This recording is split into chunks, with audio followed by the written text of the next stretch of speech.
बिस्मिल्लाहिर्रहमानिर्रहीम। मैं मास्टर वली Mohammad government DS किला नूरपुर से मुखातब हूँ।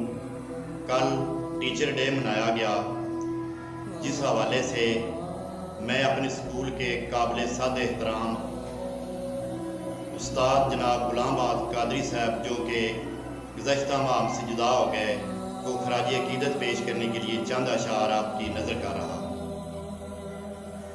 एक बंदा बड़ा जीदार सी, वो कौम दा मेमार सी।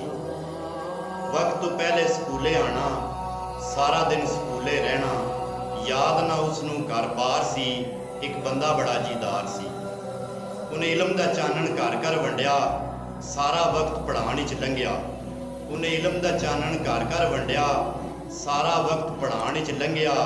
उन्होंने इलम दे नाल प्यार सी। एक बंदा बड़ा जीदार सी, जिन्नू मिलना झुक के मिलना, जब भी पानी घुट के मिलना। जिन्नू मिलना झुक के मिलना, जब भी पानी घुट के मिलना। बड़ा बीबा मिलनसार सी। एक बंदा बड़ा जीदार सी, लोकां दे दिलां ते राज सी करदा, हर एक दा काम काज सी करदा। लोकां दे दिलां ते राज सी करदा, हर एक दा काम काज सी करदा। बड़ा खुश अखलाक खुश गुफ्तार सी। एक बंदा बड़ा जीदार सी, कम जेड़ा करना पल विच करना, अज दा काम ना कल ते तरना। कम जेड़ा करना पल विच करना, अज दा काम ना कल ते तरना। बड़ा ही जिम्मेदार सी। एक बंदा बड़ा जीदार सी, उहदे विछड़न ते जमाना रोया, अपना ते अपना बेगाना रोया। उहदे विछड़न ते जमाना रोया, अपना ते अपना बेगाना रोया। हर दिल सी फसुरदा, अख अशकबार सी। एक बंदा बड़ा जीदार सी।